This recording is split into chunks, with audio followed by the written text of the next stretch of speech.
Bismillahirrahmanirrahim. Assalamualaikum warahmatullahi wabarakatuh. Alhamdulillahi wa kafa. Wassalatu wassalamu ala rasulillahil mustafa wa ala alihi wa sahbihi wa man wafa wa ba'd. Fa ya ahbaballahi wa ahbaba rasulihi sallallahu alaihi wasallam. Usi nafsi wa iyyakum bitaqwallahi faqad fazal muttaqun fala tamutunna illa wa antum muslimun. Faqala ta'ala Ya ayyuhalladzina amanu taqullaha haqqa tuqatih wa la tamutunna illa wa antum muslimun. Saudara-saudariku, bersyukur pada Allah Subhanahu wa taala mengawali jumpa kita di kesempatan subuh kali ini waktu Indonesia bagian barat. Kita diberikan kekuatan dan kenikmatan untuk menyambungkan kembali pembelajaran kita terhubung di kurikulum Mira Ma'had Islam Rafiah Akhyar. Semoga pembelajaran kita diridhai oleh Allah Subhanahu wa taala. Alhamdulillah, kita mengawali ta'lim kita hari ini telah memasuki hari pertama di bulan Rajab tahun 1443 Hijrah. Semoga awal di bulan ini mendapatkan perlindungan dari Allah Subhanahu wa taala dan penjagaan dari perbuatan-perbuatan yang terlarang sehingga kita dapat menjaga kehormatan di bulan ini dan persiapan untuk menghadapi bulan Ramadan setidaknya pada 2 bulan ke depan. Semoga dengan itu Allah Subhanahu wa taala memberikan taufiknya kepada kita untuk menuntun kita lebih baik dalam berkehidupan. Semoga hamba-hamba Allah yang berkehidupan sampai dengan detik ini dan belum beriman diberi kekuatan untuk bersyahadat sebelum wafat dan kembali kepada Allah Subhanahu wa taala. Pun demikian dengan para pelaku maksiat, semoga diberikan kelembutan hati untuk mau bertobat dan menata kehidupan lebih baik daripada hari-hari sebelum yang telah dilalui. Teman-teman sekalian, kita akan mencoba melanjutkan kajian kita di kesempatan ini masih pada pembahasan muqaddimah pra salat, amalan-amalan yang dilakukan untuk mendukung kekhusyuan di dalam penunaian ibadah salat pada pokok bagian kedua dalam syariat Islam, yaitu pokok ibadah. Akidah telah kita tuntaskan, kemudian ibadah sekarang kita tengah kaji, lalu muamalah sebagai implementasi dari nilai-nilai kemuliaan ibadah, dan hiasan tertingginya berupa akhlakul karimah. Kita akan coba lanjutkan kajian kita setelah kita di pertemuan yang lalu menguraikan tentang hal-hal terkait dengan kiblat, baik definisinya, kemudian hikmahnya, caranya, dalilnya, juga keterkaitan dengan persiapan menjelang sholat. Saat ini kita akan mencoba membahas tentang korelasi posisi menghadap kiblat dengan berlangsungnya iqamah dalam pendekatan cara dan hikmah. Bismillahirrahmanirrahim. Makna dan hikmah iqamah. Di jumpa kita yang lalu telah diketahui bahwa setelah kita selesai berwudu, kemudian menghadap ke arah kiblat seperti disampaikan, posisi mengarah ke Ka'bah al-Musyarrafah, yaitu yang berada di area al-Masjid al-Haram, dan dipastikan kita bisa menghadapkan diri kita sepenuhnya. Karena itu ketika Allah Subhanahu wa taala menyampaikan kepada Rasulullah sallallahu alaihi wasallam, "Fawalli wajhaka syatral Masjidil Haram," maka mulai detik ini hadapkan dirimu dalam salat itu sepenuhnya. Wajhaka sepenuhnya, ya, dengan keadaan berpasrah kepada Allah Subhanahu wa taala ke arah Masjid Al-Haram, tertuju ke satu titik Ka'bah Al-Musyarrafah. Maka dari itu dalam salah satu hadis doa istiftah dari 9 lafaz itu, ya, ada satu bimbingan yang dibacakan kepada kita, jalur sanadnya tersambung kepada sahabat Ali bin Abi Thalib karramahullahu wajhah pada Nabi sallallahu alaihi wasallam dan tercantum dalam Sunan Abu Daud. Nabi menyampaikan, wajjahtu wajhiya lilladzi fataras samawati wal ard. Ya, pada saat ini aku hadapkan diriku sepenuhnya menaati perintah Allah Subhanahu wa taala yang mencipta semesta ini, langit dan bumi, seluruh semesta di alam ini. Jadi hikmah menghadap ke arah kiblat seperti saya terangkan bukan karena ingin mengkultuskan tempatnya, mengangkat lebih dari kemuliaannya, kita tetap memuliakan tempat itu atas dasar perintah Allah Subhanahu wa taala. Jadi menghadap itu adalah gambaran, cerminan dari ketaatan kita pada perintah Allah. Kalau Allah perintahkan kemanapun kita menghadap, kita menghadap. Allah perintahkan kita dengan apapun, kita lakukan. Allah perintahkan untuk meninggalkan satu hal, kita tinggalkan. Jadi dengan kita menghadap saja, itu sudah ada refleksi kepatuhan, ya, cerminan, pancaran kepatuhan kita kepada Allah. Jadi sudah siap kita untuk menerima segala perintah Allah Subhanahu wa taala, tunduk patuh sepenuhnya. Itulah makna kata wajjahtu, fawalli wajhaka. Jadi kalau sudah kita mengatakan wajjahtu atau kemudian perintahnya fawalli wajhak dan gambarannya adalah menghadap ke arah kiblat, Ini menunjukkan kesan kepada kita bahwa kita sudah siap sepenuhnya untuk menjalankan ketaatan. Ya. Ya kan? Siap taat.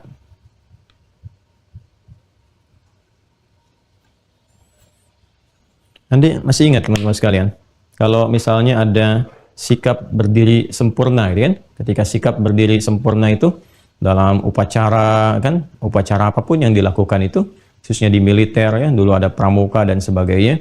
Jadi kalau sudah posisi siap gerak, badan itu kan tegak kan, kan? Tegak, posisi siap. Ya, siap ini kan artinya siap untuk menunaikan apapun, ya, bersiap siaga, siap sempurna, ya, siap keadaan yang tegak, badannya tegak seperti ini, kan? Dari tegak itu apa yang terjadi? Ya, dari tegak seperti ini, kakinya kan ada posisinya tertentu tuh. Ya, tidak terlalu lebar juga, tidak terlalu rapat juga, tapi tegak sempurna yang memungkinkan kita itu berada dalam kondisi yang seimbang.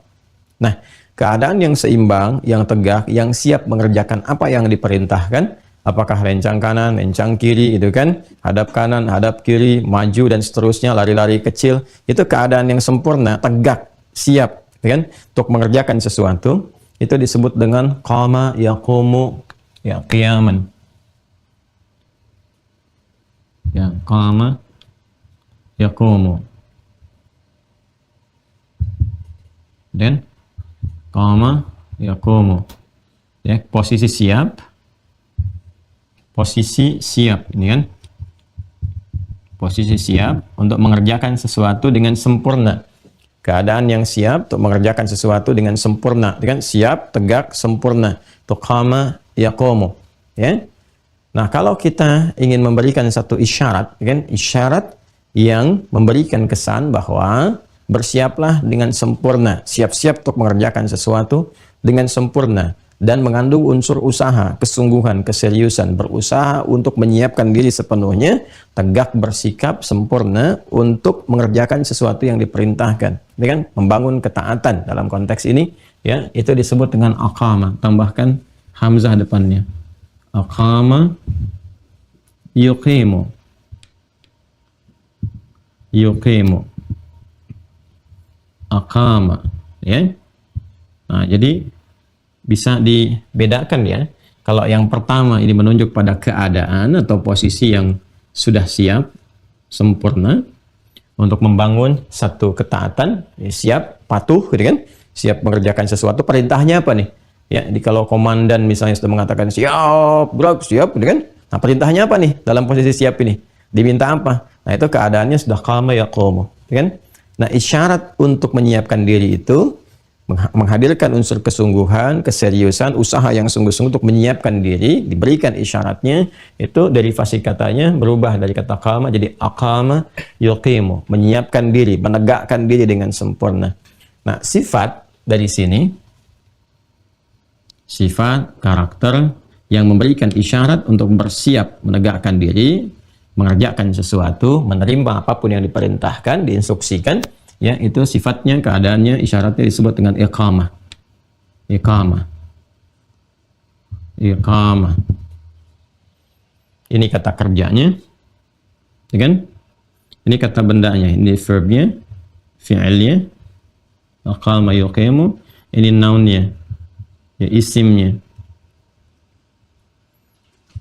Kalau ini sudah memberikan satu kesan isyarat untuk siap dimulai, isyarat untuk siap dimulai. Kalau sudah kata iqamah berarti ada isyarat untuk siap, ya, untuk menyiapkan ketaatan, kemudian juga menegakkan diri dengan sempurna dan bersiap sepenuhnya menerima apa yang diinstruksikan. Ini disebut dengan iqamah, turunan derivasi dari kata aqama yuqimu. Baik ya, pelan-pelan. Kalau kita kemudian mendengar itu iqamah, kemudian diisyaratkan, disiapkan, nah, maka kita pun secara pribadi sudah harus menyiapkan dirinya, keadaan kita siap itu. Nah, ini disebut dengan qama yaqumu. Orangnya disebut dengan qaimun. Ya. Qaim. Posisinya disebut dengan qiyam. Qiyam. Qiyam. Pelan-pelan ya. Nah, karena itu orang-orang yang sudah siap sempurna menerima apapun yang diinstruksikan kepadanya, kondisi keadaan fisiknya sempurna, tegak, keadaan hatinya siap menerima apapun yang diberikan, cawan hatinya itu siap dikasih apa aja, diinstruksikan, siap dikerjakan. Ya kan? Pikirannya siap merekonstruksi semua yang diperintahkan itu untuk dieksekusi. Diberikan petunjuk kepada semua bagian tubuh untuk dijalankan. Ya, itu alhamdulillah. Nah, itu bersin. Mukallah. Mukallah jami'an. Ya. Nah, itu kondisi tadi yang sebelum bersin itu yang saya sampaikan, itu disebut dengan qaim, qaimun, qama yaqumu, gitu kan? Itu qaim, orangnya qaimun. Ya. Kalau dikaitkan dengan salat, ya, qaimun yang siap posisi menerima perintah apapun untuk menunaikan salat, ya. Nah, ini qaimun yusalli. Qaimun yusalli. Nah, dia posisi siap untuk menerima apapun yang diperintahkan, ya, demi memulai salat. Ya, yusalli itu kan bisa akan, bisa sedang, terus berlangsung sampai selesai. Ya, jadi kalau ada kata qaimun yusalli dalam Al-Quran, itu punya 3 maknanya. Satu, makna pertama, saat akan memulai, apapun yang diperintahkan, siap dikerjakan, dengan siap. Kemudian bisa makna yang kedua, berlangsung, sedang sholat, ya, sedang sholat. Jadi membawa kesiapan itu terus berlangsung saat sedang sholat. Seperti akan memulai, siap diperintahkan, saat sholat pun diperintahkan ruku, dia ruku. Diperintahkan sujud, dia sujud. Itu maksudnya kesiapan itu dibawa dalam semua proses sholat. Sampai yang ketiga berakhirnya, sampai ujung sholatnya. Jadi posisi ini, ya qama, yaqumu, qaim, itu kan, qaim, itu dibawa dari awal mula, sampai sedang sholat, sampai akan berakhir sholat. Jadi memberikan kesan kepada kita, turunan kata-kata ini bahwa dalam sholat itu kita harus memiliki kesiapan penuh untuk menerima instruksi apapun yang siap dikerjakan. Baca ini, baca. Lakukan ini, lakukan. Jangan ketika diperintahkan membaca, lisannya baca, pikiran kemana-mana.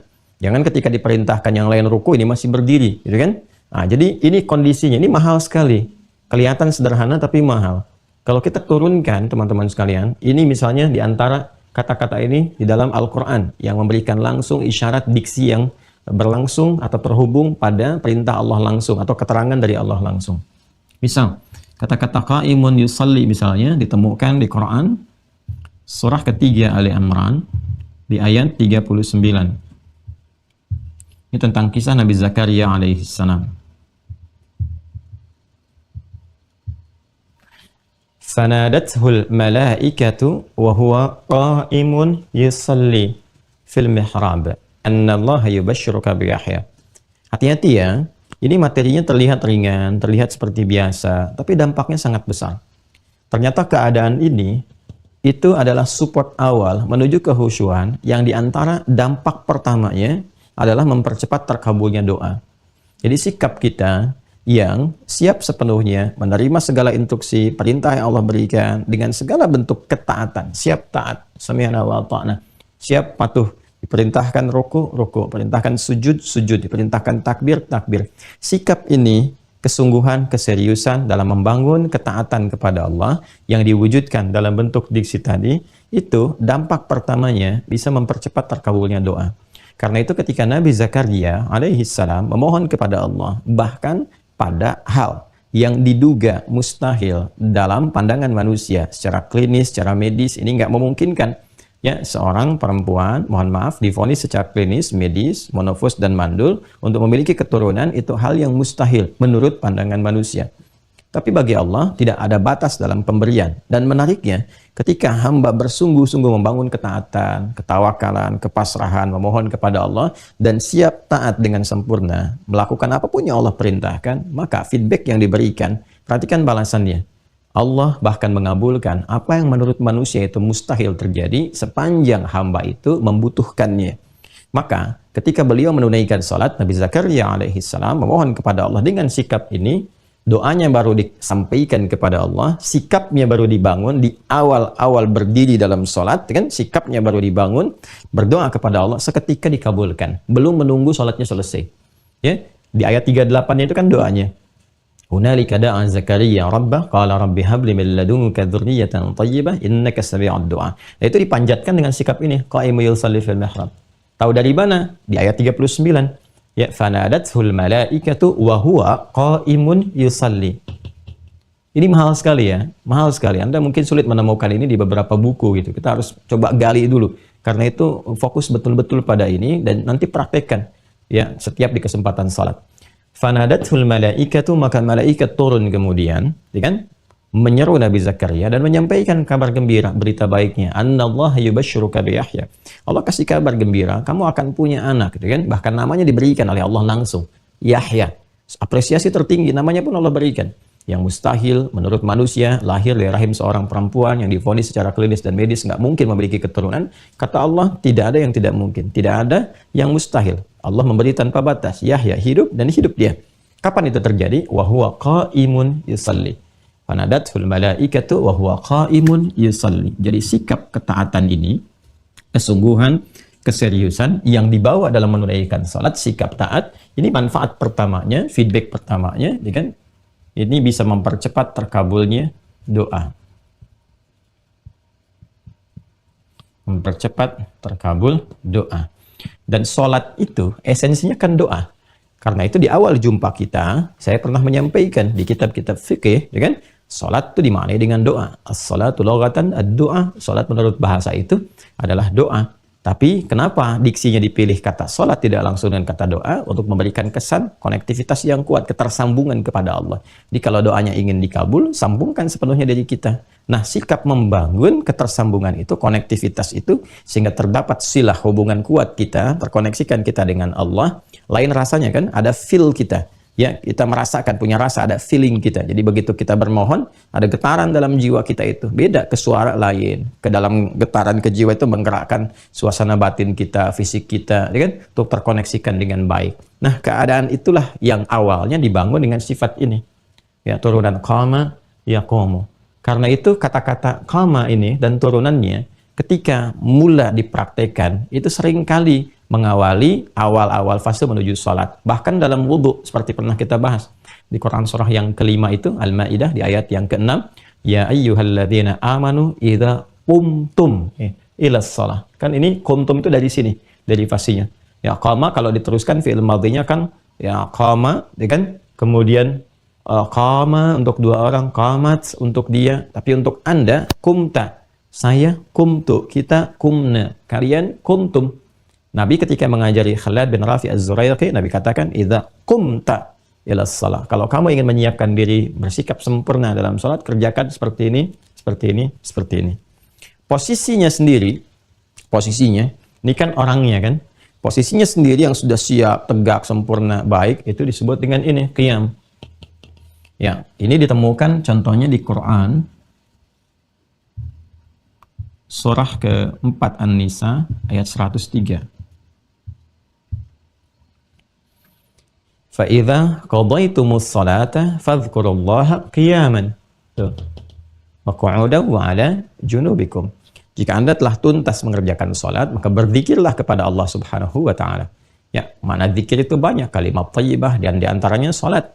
Ada salat setelah salat, kan? Bukankah setelah salat fardu juga salat sunnah, kan? Nah, ini menunjukkan semua sifat zikir kalau dilakukan dengan berdiri. Jadi, tetap zikir apapun jenisnya, apalagi dengan menggunakan sholat, posisinya menggunakan kata qiyam, sikap taat, sikap patuh. Ya, jadi kalau kita posisi berdiri, sedang berdiri, dibawa ke suasana sholat, kan diantara makna zikir, puncaknya kan sholat. Wa aqimis sholata lidzikri. Demikian di Quran surah ke-20, Taha, ayat 14 itu. Dan tunaikan sholat sebagai zikir kepada aku, kata Allah Subhanahu wa ta'ala. Nah, posisi ini diberikan diksinya, ditegaskan dengan kata qiyam. Artinya, kalau kita mau sholat, mau melakukan puncak zikir kita kepada Allah, harus dibangun kesiapan kita, siap untuk taat. Ya, jangan sampai pekerjaannya seperti zikir, tapi hatinya tidak terkondisikan siap untuk menaati. Lisannya tidak siap, pikirannya tidak siap. Isyarat untuk menyiapkan semua ini, supaya betul-betul posisinya bagus, kemudian keadaan kita juga konsisten. Nah, isyaratnya ke sini, turunan katanya. Aqama yuqimu. Kalau kita turunkan dengan pendekatan kata kerjanya, ini verbnya, aqama yuqimu, misalnya, karena ini mengandung makna keberlangsungan, ya, sedang, akan, dan berlangsung terus. Kita ambil contoh misalnya, langsung ke bentuk mudhari'nya yang ini. Mudhari' kan sudah mengandung 3 makna secara langsung. Present, continuous, and future. Kan? Sedang dilakukan, saat sedang dilakukan, berkelanjutan, sampai dengan mau selesai. Yuqimu. Dia berusaha dengan sempurna. Membangun sikap taat, berusaha dengan sempurna. Sikap tegak, ya, yang bukan sekedar berdiri tegak, tidak. Kalau Anda baca terjemahan kata-kata ini, mungkin Anda akan dapati pemaknaan berdiri tegak. Sehingga sering diartikan secara singkat dengan menegakkan sholat. Ya, maksud menegakkan itu artinya sikap sempurna yang tegak, yang pemaknaannya adalah kesiapan untuk menaati apa yang diperintahkan. Ya, karena dari makna sikap sempurna itu dalam dunia kehidupan pun kan, ya artinya kesiapan untuk menerima apapun yang diinstruksikan. Jadi sebetulnya hikmah dari sikap itu adalah ini, kesiapan untuk menaati, siap taat itu. Ya, jadi bukan hanya digambarkan secara fisikal, ya, bukan hanya jasmani, tapi rohaninya, akalaninya siap menerima apapun. Ini mau diperintahkan apa sekarang, kan? Nah, ini isyaratnya dalam bentuk kata kerja menggunakan derivasi kata aqama yuqimu. Kalau banyak yang menunaikannya, tinggal kita tambahkan di belakangnya. Ini kan yuqimu kan? Tambah aja di ujungnya. Ya, kalau ditambah jadi yuqimun. Yuqimun. Nah. Ini kan? Yuqimun. Nah, tuh. Nah, kalau kita temukan kata yuqimun, kan? Atau bahkan diperintahkan, ya, supaya nggak tanya-tanya lagi. Ini udah perintahkan langsung. Kalau komandan kan siap, siap kan? Nah, kalau ini kata-katanya langsung menggunakan bentuk perintah. Aqim, bentuk tunggalnya aqim. Aqama yuqimu aqim. Tuh, aqim. Atau bentuk jamak. Kalau jamak kan tinggal tambah. Nah, ini bedanya. Kalau ini mudhari waw dan nun. Kalau ini tinggal tambah waw dan alif. Bentuk perintah. Untuk membedakan antara ini bentuk mudhari, kan, dengan bentuk perintah. Ya, aqimu. Ada iya-nya di sini. Nah, waw dan alif. Aqimu. Contoh yang yuqimun misalnya Al-Baqarah yang ayat 3 itu. Alladzina yu'minuna bil ghaib wa yuqimunas shalah. Kan? Wa yuqimunas shalah. Nah, ini yang Quran surah kedua Al-Baqarah ayat yang ketiga. Nah, jadi kalau ada redaksi yuqimunas shalah, ya itu bukan sekedar salat, tapi salat yang dipersiapkan dari awalnya, ya, kesiapan sepenuhnya untuk menaati apapun yang diperintahkan dalam salat. Kesiapan paripurna dari segi jasmaninya, berdiri tegak sempurna, kemudian juga rohaninya, menyiapkan keadaan diri, membawa kepada suasana untuk menerima apapun yang diperintahkan. Lalu akal kita pun, pikiran kita menyiapkan diri untuk menerjemahkan apapun yang diperintahkan sehingga membawa resapan yang dalam ke dalam hati. Ini yuqimun. Perintahnya aqimu wa aqimus shalah wa atuz zakah warka'u ma'ar raki'in. Ini misalnya di Quran surah kedua Al-Baqarah ayat 43. Untuk memudahkan saja saya dekatkan, ya. Ini gambarannya. Nah, kalau kita mau tarik ini ke dalam bentuk langsung isyarat yang disampaikan, kata-katanya, maka rubah ke kata benda. Kalau ini kan menunjukkan pekerjaan. Kalau kita ingin menurunkan satu isyaratnya, langsung kalau ada kata ini isyaratnya, ini langsung, ya, menunjuk kepada isyarat kesiapannya. Nah, ini bisa diucapkan, dilafadzkan oleh satu sosok tertentu untuk memberikan isyarat, ya, untuk memberikan kesan bahwa ini sudah dimulai nih kesiapan kita. Ayo siap, tegakkan. Siapkan keadaan fisik yang tegak, sempurna, keadaan jiwa yang siap sempurna, keadaan akal, pikiran yang siap sempurna. Maka rubah bentuk kata kerja ke dalam bentuk kata benda, noun. Ya. Noun, isim. Ya kan? Dari turunan kata kerjanya aqama, yuqimu, iqamah. Nah, dari sini kita temukan kata iqamah. Iqamah. Ya kan? Nah, seringkali orang-orang kita di Indonesia pada umumnya itu kan senang menyingkat, ya kan? Ya, Adi, di, ya kan? Hasan, san, ya, Dewi, wi, gitu kan? Nina, na, dan seterusnya, ya. Nah, maka seringkali disingkat iqamat, ya, atau iqamah, nah, disingkat dengan qamat, ya kan? Ya, kalau mat aja kan nanti takut tertukar dengan mamat atau rahmat, ya kan? Makanya disingkatnya dari sini qamat. Singkat jadi iqamat. Ya. Nah ini asalnya dari kata ini, aqama yuqimu iqamah. Jadi kalau sudah iqamah, sudah qamat, itu bukan sekedar lafaz formalitas yang seseorang berdiri kemudian dengan lantang mengucapkan lafaz-lafaz yang dibimbing dalam syariat. Ya, Allahu Akbar, syahadu an la ilaha illallah. Nah, itu bukan sekedar kalimat yang diucapkan, tapi di dalamnya ada makna yang sangat dalam. Ya, ada hikmah untuk memberikan kesan kesiapan, membangun ketaatan. Jadi kalau sudah iqamah itu, maka kondisi bagian-bagian di tubuh kita, unsur-unsur dalam diri kita itu sudah membangun kesiapan untuk taat. Fisik sudah disiapkan, ya kan? Siap sempurna dengan baik. Bagaimana keadaannya? Tegak. Ini kembali ke sini. Idza qumta. Keadaan kata qumta itu kan dari qama. Sifat qama itu kalau diturunkan sama persis kalau kita sikap sempurna itu. Berdiri sempurna, badannya tegak, tidak miring kanan, miring juga kiri. Makanya kalau udah mau sholat tidak usah begini-begini, apalagi sudah mau qomat, sudah tegak sempurna, siap. Jadi kalau sudah dengar iqamah itu sudah, wah ini sudah waktunya meninggalkan semua hal terkait dengan urusan-urusan dunia dan sebagainya, karena ini isyarat tertinggi nih untuk memulai kesiapan kita dalam membangun ketaatan, ibadah, Masya Allah, menghadap Allah gitu kan, dikasih isyarat nih. Ya, saya kadang-kadang melihat kalau dalam baris berbaris itu, baik di pramuka, gitu kan, ataupun misalnya masuk ke militer, Masya Allah, paskibra aja kan kalau kelihatan latihan tuh, ya saya ngelihat yang laki-laki kalau paskibra itu, yang ikhwan kalau sudah siap-siap, Masya Allah gitu kan, siap, wah fokus banget tuh, tatapannya, lurusnya, badannya tegak. Itu dalam hal konteks dunia, dan menariknya kadang-kadang baru latihan gitu. Kebayang nggak? Baru latihan itu. Ya kenapa dalam urusan dunia kita bisa menyiapkan begitu rupa sampai konsentrasinya full concentration gitu kan? Ya kepada satu titik yang siap untuk dimulai. Kenapa? Ketika terkait dengan aspek-aspek yang menjadikan pemenuhan segala hajat kita itu terpenuhi, tercukupi, kita tidak melakukan satu kegiatan-kegiatan yang seperti kita kerjakan sebelumnya.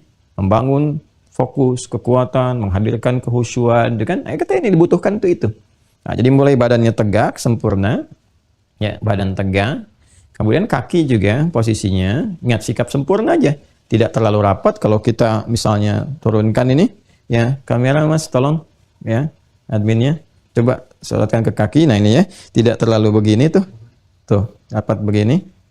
Nah, tidak juga terlalu lebar begini. Ya kan? Sikap sempurna saja. Yang paling gampang sejajar dengan bahu, ya. Jajar dengan bahu. Bahunya seperti segimana lebarnya, maka di situ kemudian diturunkan ke wilayah kaki. Kalau selebar bahu itu ada keseimbangan. Jadi kalau kita terlalu rapatkan begini juga oleng, ya kan? Oleng. Kalau kita terlalu lebarkan itu juga tidak seimbang, kelihatannya juga tidak bagus, ya, tidak menarik. Ya tidak baik juga, kan bukan mau main silat gitu kan, bukan mau karate. Itu sikap sempurna untuk tegak menunaikan ibadah. Jadi kalau kita kemudian berdirinya pas, ya naikkan kameranya ke bahu, ya dipaskan, ya. Nah teman-teman sekalian diturunkan, tadi turun kemudian sekarang naik. Nah ini dipaskan dengan bahu ke bawah itu, nah ini kan keadaan tegaknya sudah mulai nyaman, ya, sudah mulai sempurna. Persis seperti berdiri kita, sikap berdiri sempurna saja, gitu kan? Nah ini teman-teman kondisinya seperti apa yang tadi diutarakan. Ini tegak, udah siap. Ini baru posisinya posisi tubuh, ya keadaan tubuh kita. Saya mohon izin ya kalau saya menyesuaikan kondisi karena kita ini kadar Allah di subuhnya terbatas nih kameramennya. Jadi saya harus berikan penyesuaian. Baik. Jadi ini kondisinya tegak, sudah ya. Kemudian siap ke bawah. Ini secara fisik. Nah saat yang bersamaan ingat baik-baik. Sifat dalam sholat ini kan membangun sikap taat, kepatuhan, ketundukan, ya, dan kepasrahan yang tinggi yang disupport oleh seluruh bagian unsur-unsur yang menyinergikan keberadaan manusia itu sendiri, yaitu fisiknya, secara jasmaninya, kemudian akal pikirannya. Ini nggak boleh ada yang miss ya. Kemudian terakhir rohnya, rohaninya. Yang ini jasmani. Nah, jadi membangun sikap ketaatan yang dimaksudkan itu, ini turunannya ke sini. Di semua aspeknya, semua bagian dari manusia itu sendiri. Jadi bukan hanya fisiknya saja yang tegak, yang siap, tapi pikirannya nggak siap. Ya, kan ada orang yang baris berbaris, berbarisnya bagus, kelihatannya bagus, tapi pikiran kemana-mana. Itu terlihat dalam ekspresi, dalam keadaan, ya kan? Nah ini dalam sholat apalagi, lebih daripada itu. Kalau posisi fisiknya sudah siap, maka akalnya pun harus disupport untuk menyupport kesiapan fisik ini. Ya, siap menerima instruksi. Kemudian juga, roh juga seperti itu. Kondisi rohani kita pun punya kesiapan untuk menerima ya segala yang diperintahkan. Bersiap karena menghadap kepada Allah Subhanahu wa taala. Ini kan kesiapan tertingginya menghadap kepada Allah. Ya, maka di sini sudah ada unsur-unsur ketaatan, penghambaan. Ya, penghambaan yang kesiapannya itu sudah siap menerima apapun. Menerima apapun itu kan artinya merendah kan? Kalau sikap tinggi nggak mungkin mau terima. Ada orang dinasehati, sikapnya tinggi, dia nggak akan terima, ya kan? Nah, yang menerima itu ketika merendahkan. Ya, ketika merendah artinya siap menerima yang dari atas. Atas mau bilang apa? Kita minta nasihat, harus merendah dulu sikapnya. Ya, kalau nggak merendah nanti setiap dinasehati dibantah terus, dibantah, ngeles lagi, klarifikasi lagi. Ya, kalau mau minta nasihat ya didengarkan. Nah, sekarang puncak tertinggi dari memohon itu, mohon petunjuk kan nih, mau minta petunjuk, minta segala hal. Makanya kan sifatnya doa semua tuh. Minta diampuni, minta dikasihi, minta disayangi, minta dilindungi. Berarti kan harus ada puncak ketundukan, puncak penghambaan, puncak kerendahan. Nah, dalam bahasa Arab, puncak kerendahan itu disebut dengan al-khudu' ya, wadzillah. Wadzillah. Ya, puncak kerendahan, ya. Dan ini dalam bahasa metafor ya, metafor. Dan menghinakan diri, ya, menghinakan itu bukan berarti keadaan terhina dalam negatif, bukan, tapi menggambarkan satu bentuk metafor, majas yang merendahkan serendah-rendahnya. Ya, kita ingin menerima sesuatu, kita coba merendahkan diri dulu, ya, merendahkan sikap kita, diberikan instruksi kita kerjakan. Nah, kalau kita merendah, instruksi itu pasti akan diterima dengan baik, dijalankan dengan sempurna. Semakin banyak yang kita inginkan, minta perlindungan, ya kan? Minta kebutuhan, minta kemudian kesehatan, segala hal kita mintakan. Maka harus ada puncak kerendahannya. Ya, puncak kerendahan itu sifatnya apa? Sifat berusaha menghinakan diri ya di hadapan yang tertinggi. Menghinakan itu bukan menghadirkan sifat yang negatif dalam konteks ini, tapi memosisikan diri secara proporsional memang serendah-rendahnya. Puncaknya itu ini namanya khudu' wa dhillah. Ya, karena itu sikap kalau sudah merendah, kita mau minta nasihat nih pada ustadz, ya kan? Kepada Kiai Habib dan turunannya misalnya, minta saran, minta masukan. Terus kita merendahkan dulu, apapun posisinya. Jadi kalau posisi Anda itu meminta, berarti Anda sedang rendah. Jangan merasa tinggi. Ya, minta tapi merasanya tinggi. Nah, itu nggak akan pernah mendapatkan solusi. Ya, nggak akan pernah. Jadi turunkan dulu keadaan diri kitanya. Baru akan masuk apa yang diberikan. Allah bimbing lewat hikmah. Tapi sekali lagi, kalau kita merasanya tinggi, minta nasihat tapi diberi nasihat, kita belum merendahkan diri. Itu biasanya yang muncul selalu seperti itu, debate. Ya, ya kemudian mengklarifikasi, ngeles lagi, bantah lagi, yang nggak akan pernah masuk dan tidak akan pernah merasa ya bahwa ada sesuatu yang harus dikoreksi atau diberikan saran. Ya kalau seperti itu untuk apa minta masukan? Ya kan? Maka keadaan kita ketika merendah itu posisi apapun, mau orang kaya, ya, mau orang misalnya kedudukan, Anda datang ke ulama, mau minta saran, Anda sekaya apapun, jangan tampakkan kekayaan, rendah, karena sedang minta saran. Ya, itu loh. Kalau punya kedudukan, setinggi apapun datang ke ulama, merendah. Ya, karena sedang minta sesuatu untuk diberi. Kalau membawa posisinya tinggi, ya itu susah. Makanya ulama-ulama wara terdahulu, itu nggak ingin menerima orang-orang yang datang dengan masih membawa ketinggian, sedangkan dia dalam kebutuhan. Ya, butuh tapi merasa tinggi. Jadi dulu tuh pernah ada ulama-ulama tuh yang sangat menarik sifatnya. Dari zaman-zaman dulu dan terwariskan. Kekinian mungkin sangat jarang yang seperti ini. Jadi kalau ada yang mau datang berkunjung, siapa yang berkunjung? Ya, itu masih membawa lekat jabatan misalnya. Pejabat fulan atau kedudukan fulan. Itu kadang nggak mau terima. Kenapa? Karena dia datang membawa jabatan gitu. Bukan datang membawa kebutuhan yang ingin dikonsultasikan. Jadi begitu disampaikan pun kesannya masih tinggi. Ya kan? Umar bin Khattab ketika menerima Hormuzan, Persia itu setelah ditaklukkan, itu mau menghadap, Umar nggak sudi menerima, ganti dulu bajunya tuh, suruh pakai gamis dulu, jangan membawa dengan kebesaran-kebesarannya katanya. Ya, begitu pakai gamis biasa, baru mau diterima oleh Umar. Nah ini maksudnya untuk memberikan satu kondisi penyiapan-penyiapan hati agar mudah menerima apapun yang mau disampaikan. Nah apalagi kita menghadap kepada Allah. Ya, jadi kalau keadaan kita masih tinggi membawa suasananya, sulit menerima instruksi. Ya, baru takbir aja, kadang-kadang kan fisiknya yang bergerak, lisannya yang bicara, pikirannya bisa kemana-mana. Karena nggak ada sikap ini, al-khudu' wa dhillah itu. Ya kan? Tapi kalau kita sikapnya sudah merendah, serendah-rendahnya, siap menerima segala hal, ini mudah. Diperintahkan rukuk serukuk-rukuknya, diperintahkan sujud sesujud-sujudnya, dan Masya Allah, biasanya kalau sudah menerima segala itu, dampaknya ketenangan. Silakan cek. Nasihat itu kan kalau sudah kita terima dengan melapangkan diri, kondisi yang lapang, yang tenang, yang merendah, diberi nasihat. Itu ketika solusi datang, ada ketenangan di jiwa itu. Lega gitu. Kadang-kadang ekspresinya tiba-tiba jadi nyaman. Masya Allah. Ya itu saking leganya, tenang, nyaman. Nah keadaan yang tenang, yang nyaman, setelah segala hal itu berlalu, ya, yang tadi menerjang dan sebagainya itu kemudian hilang, pergi, nah itu muncul ketenangan, kenyamanan. Nah itu disebut dengan sukun. As-sukun atau sakinah. As-sukun atau sakinah. Kalau mau diberikan sifat-sifatnya disebut dengan sakinah. Orang Arab berkata, sakanatis syajaratu idza dhahabatir riyah. Pohon itu, ranting-rantingnya, dahannya itu tenang setelah angin yang menerpaknya itu pergi, tenang gitu. Nah, kita kan kalau dapat nasihat, dapat masukan, dapat segalanya, gitu kan? Nah, seakan-akan persoalan-persoalan itu walaupun solusinya belum dilakukan pada saat itu, baru dapat saran, seakan-akan pergi kan, hilang kan persoalan itu. Ada ketenangan sementara yang datang gitu. Dan nanti siap dieksekusi. Nah, itu keadaannya disebut dengan sakinah, sifat-sifatnya. Ya, akumulasinya disebut dengan keadaan sukun namanya. Gitu. Jelas ya? Di rumah tangga itu ada sakinah. Ya, kenapa disebut sakinah bukan tumakninah? Karena sakinah yang dimaksud itu ketenangan setelah berbagai persoalan-persoalan yang ada itu ya bisa diatasi, sehingga dengan diatasi itu meningkat kualitas hidup, ketenangan datang, hikmah tiba. Ya, jadi ketawa daripada akhirnya yang tadinya cemberut sama-sama cemberut jadi pada ketawa. Nah, itulah sakinah. Makanya seninya ada di situ. Ya, samara itu ada seninya tersendiri, ada ilmunya juga. Jadi kalau kita paham dengan ilmu sakinah aja, insya Allah berbagai konflik baik kecil atau besar itu bisa dikelola, dimanage dengan baik. Bukan nggak ada masalah. Tapi masalah itu menjadi seni untuk melahirkan satu ketenangan dan kebahagiaan. Catat tuh, bikin status. Ya. Nah ini.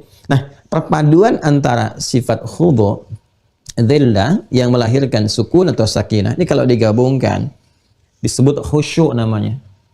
Khusyuk. Nah, kalau Anda lihat taklim kami yang 3 hari ke belakang ya, yang kita sampaikan live itu tentang khusyuk, memaknai khusyuk. Nah ini kita uraikan dengan sepenuhnya makna-makna ini. Khusyuk. Ya kan? Nah jadi pengantar kepada khusyuk ini adalah gabungan dari 3 sifat ini. Al-khudu', ya, sifat merendah, yang menunjukkan ini kesiapan untuk menaati. Bukan merendah dalam pengertian negatif, tapi maknanya seperti yang tadi saya uraikan. Merendahkan keadaan diri kita untuk siap menerima dari yang tinggi. Karena yang memberikan yang maha tinggi, maka merendahnya serendah-rendahnya, zillah. Ini. Ya, serendah-rendahnya kita itu. Ya, dalam metafornya menghinakan diri kita di hadapan, maksudnya ke bawah yang paling rendah sekalipun. Karena yang memberikannya yang maha tinggi. Ya, kalau yang biasa tinggi aja kan kita mencoba menundukkan. Nah, ini yang maha tinggi ya, rendahkan serendah-rendahnya. Makanya nanti ada sikap yang paling rendah ketika kita menghadap dalam sholat. Untuk menerima segala anugerah dari yang paling tinggi. Jadi semakin kita rendah, semakin diberikan banyak. Ya, itulah dia. Ya, makanya ketika kita berada dalam posisi yang serendah-rendahnya, mintanya paling banyak. Serendah-rendahnya itu saat sujud. Sujud itu kan merendahkan yang paling terhormat. Yang melekat pada diri kita. Di kepala ini kan yang paling terhormat nih. Kepala ini paling terhormat. Ya. Makanya kan kalau orang sudah mencoreng wajahku. Nah, itu mencoreng wajahku kan metafor. Artinya sudah mulai menghinakan kehormatan, ya, meruntuhkan kehormatan. Nah ini bagian simbol kehormatan kita itu yang dibawa dalam kehidupan, direndahkan serendah-rendahnya dalam sujud itu, direndahkan. Ya makanya ketika posisi yang terendah itu kita lakukan sebagai penghormatan, penghambaan kepada yang maha tinggi, maka apa feedback yang didapatkan? Curahan rahmat itu mengalir, melimpah. Saat itulah posisi terbaik untuk banyak meminta. Itu hikmahnya kenapa dalam sujud itu kita dianjurkan oleh Nabi banyak meminta. Ya, innama aqrabal 'abdi min rabbih wa wasajidun fa akthiru ad-du'a. Keadaan terdekat antara seorang hamba, disebutkannya hamba, ya, dengan Rabbnya saat dia merendah serendah-rendahnya, maka perbanyak doa pada saat itu. Ini mahal sekali teman-teman. Itu hikmah tertingginya. Ya, di keadaan kita yang melapangkan diri dengan merendahkan serendah-rendahnya, sehingga dengan itu curahan, limpahan, rahmat mengalir deras. Ini posisi dzillah ini. Pada saat itulah lahir ketenangan. Coba deh Anda kalau menikmati sujud itu, begitu nikmat kan tenang. Nggak terasa lama sujud itu. Ya, nanti kita akan temukan hadis-hadisnya saat sampai. Sabar, kita baru mau iqomat, belum nyampe sujud. Gitu ya. Nah, nanti akan terasa tuh semuanya itu, apalagi kalau dipraktekkan. Makanya jangan heran kalau kita temukan referensi-referensi yang mengabarkan bahwa Nabi itu rukuknya hampir sama dengan berdirinya. Itu berdiri aja kalau 5 juz 4 halaman. Ya, rekor yang Nabi pernah isyaratkan dalam hadis-hadis yang sampai kepada kita. Pernah kan 1 rakaat itu sampai An-Nisa ayat 176 itu. Artinya kurang lebih 5 juz 4 halaman kan berdirinya. Nah, itu disebutkan panjang lama rukuknya sama dengan lama berdirinya. Kebayang? Ya, tapi kalau mendapatkan ini nggak terukur. Ya, Ashabul Kahf itu kan saking tenangnya tidur 309 tahun gitu. Itu Masya Allah. Ya orang kan kalau dalam keadaan tenang tidur deep sleep itu 5 menit pun kan serasa lama gitu. Ya, nah ini gambarannya ini. Ini mahal sekali nih untuk mendapatkan keadaan ini. Nah, kita dilatih. Jadi isyarat awal membangun sikap-sikap ini itu dari iqamat. Ya, karena itu iqamat itu diiringi dengan panduan-panduan untuk bersikap semacam ini. Ya, yang menghadirkan sikap sempurna yang melahirkan khusyuk. Jadi khusyuk itu ya bukan diartikan dengan fokus. Ya, kalau fokus barangkali akan sulit, sangat sulit menemukan orang fokusnya dalam sholat. Ya, tapi khusyuk itu gambaran ini, ketaatan. Gambaran kepatuhan, ketundukan. Ya, sikap merendah, gambaran ini. Nah, tingkat terendah dalam khusyuk itu sholat, tingkat terendahnya. Makanya ada orang yang ulama yang menafsirkan ya dengan sholat saja dia sudah khusyuk, tapi khusyuk tingkat paling rendah yang diekspresikan dengan gambaran-gambaran atau perilaku-perilaku dirinya. Jadi kalau sudah mau sujud kan sebetulnya sudah pengantar kepada khusyuk. Makanya tingkat terendah khusyuk itu ya orang sudah mau sholat ya sudah mau khusyuk. Sudah khusyuk tapi tingkat yang paling rendahnya. Ya, karena kenapa? Karena dia sudah mau sujud. Ya, setan itu kan kalau kita baca di hadis Al-Bukhari, setan itu paling histeris. Histeris kalau ngelihat ada hamba, anak cucu Adam, dia bisa sujud. Ya, langsung dia berkata teriak-teriak gitu. Ya, alhamdulillah kita tidak melihat tuh. Kalau lihat kan nggak jadi sholat tuh. Ya, dia langsung pergi berteriak, wailu li, wailu, celaka aku katanya kan. Ya, umir ibnu Adam liyasjud fayasjud, indama umirtu lisujudi fala asjud. Ya kan?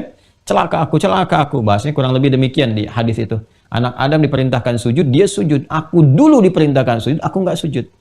Tuh, menyesal tuh selalu belakangan gitu. Tapi ya karena menyesalnya itu masih diliputi kesombongan, dia nggak mau tobat juga.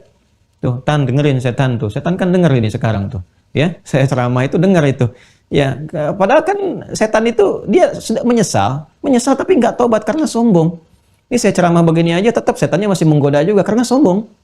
Gitu, sombong. Jadi hati-hati, sombong itu jangan dipelihara. Ya, dipakai saja sama setan, sama iblis, itu tetap gitu kan. Tidak bisa menghadirkan suasana taubat. Padahal tahu Allah Maha Kasih, Maha Rahman, Maha Rahim, Maha Tawwab, penerima taubat, tapi nggak mau taubat. Nah, ini persoalannya, ya. Betapa banyak Rasul sudah mulai banyak diutus, nabi-nabi juga sudah ada, para ulama, bahkan sekarang banyak para mubaligh gitu kan, sudah ceramah, tapi itu nggak membuat setan untuk taubat sekalipun kepada Allah. Jadi cukuplah setan aja yang sombong. Ya, nggak usah ikut-ikutan. Jadi kita justru dibangun satu sikap yang oleh Allah mesti ada sifat kontra dengan setan. Ya kan? Setan itu tidak pernah kenal benar, selalu salah dan tidak mau taubat. Malaikat selalu benar, tidak pernah kenal salah. Ya, manusia itu berpotensi salah tapi bertobat. Itu bedanya dengan setan. Ya, jadi kalau setan salah nggak mau taubat, kalau manusia salah dan bertobat. Jadi kalau ada manusia yang melakukan salah dan nggak pernah mau taubat, itu patut diduga dirinya dikuasai oleh setan. Ya, patut diduga dirinya dikuasai oleh setan. Segera bebaskan diri dari itu semua. Ya kan? Nah, ini teman-teman sekalian gambarannya. Ini membangun sikap-sikap demikian nih, sikap khusyuk itu, kepatuhan. Ini tingkat terendahnya masih mau sholat. Alhamdulillah, ada anak, ya suami, istri, kerabat masih sholat. Alhamdulillah, sudah ada bekal. Alhamdulillah sudah ada bekal awal. Tinggal meningkatkan kualitas kekhusyuan itu menjadi lebih baik supaya feedbacknya dapat nih. Mempercepat doa, tanha 'anil fahsya'i wal munkar, ketenangan dalam jiwa. Nah, itu berbagai hal yang kita butuhkan dalam menjalani roda kehidupan. Ini jalannya. Ya. Nah, ini teman-teman sekalian, ini gambaran yang kita bisa hadirkan sehingga membangun sifat awal pengantar pada khusyuk. Ya. Nah, sekarang bagaimana kemudian menghadirkan sikap-sikap ini ketika mulai mendengar ini iqamah. Ya, mulai mendengar iqamah. Seperti apa menghadirkannya? Nah, nanti ada yang terkait dengan fisik, ya kan? Ada yang terkait juga dengan akal, pikiran, ada terkait dengan roh. Nah, ini punya porsinya masing-masing. Sebelum saya terangkan, saya ingin mengingatkan kepada Anda untuk betul-betul fokus pada titik ini. Ya, karena ini sangat penting dan ilmunya sangat mahal gitu. Ya, kalau Anda baca 1-2 kitab belum tentu menemukan ini. Ya. Nah, semoga Allah berikan taufik pada kita semua ya. Jadi betul-betul Anda perhatikan karena ini gambaran-gambaran yang insya Allah akan merubah keadaan kita saat menunaikan sholat. Kalau benar kita mengerjakan insya Allah ya dengan izin Allah Subhanahu wa Ta'ala. Baik ya, pelan-pelan. Pastikan kondisi saat akan menunaikan sholat itu secara fisik. 1. Kita menyiapkan dengan sempurna dengan memberikan sokongan atau pendukung-pendukung penyiapan yang menunjukkan kesungguhan kita ketika menghadap Allah dalam sholat.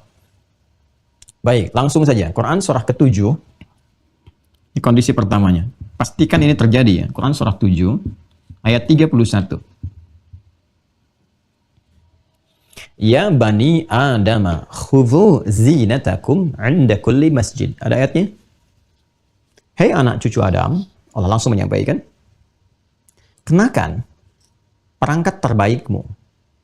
Bahkan kalau mau diartikan terindah, itu kan yang terbaik, yang terindahmu. Ada khudhu zinatakum 'inda kulli masjid. Ya, mungkin kalau baca terjemahan di setiap masjid nih. Tapi kalau kita mau mengambil tafsirnya, ya setidaknya maknanya mengarah ketika seruan di setiap masjid itu sudah mulai terdengar. Panggilan-panggilan dari masjid itu sudah mulai sampai.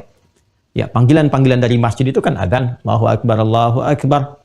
Ya, puncaknya qomat. Kadang-kadang kan qomat juga terdengar. Pakai mic juga, ada yang suaranya kencang sampai terdengar. Ya kan? Nah, kalau sudah mendengar isyarat-isyarat itu, Anda sudah siapkan, kenakan pakaian terbaik yang terindah. Ya, bukan yang mahal, ya, bukan yang macam-macam lah sifat-sifat keduniaan yang melekat, tapi yang dimaksudkan adalah menunjukkan kesungguhan kita cari yang terbaik. Ya, terbaik sesuai ketentuan syariat ya. Ingat, sesuai ketentuan syariat. Syariat mintanya seperti apa? Ya, jangan Anda mau sholat misalnya pakai kebaya yang apa namanya, yang belum tentu keadaan kebayanya nggak sesuai dengan keperluan-keperluan dalam sholat. Ya, bukan diartikan nggak boleh, tapi kesesuaian. Silahkan bentuk kebaya yang seperti abaya misalnya, kalau mau, yang bisa dipakai dalam sholat yang baik, tapi tidak ada unsur tabarruj juga.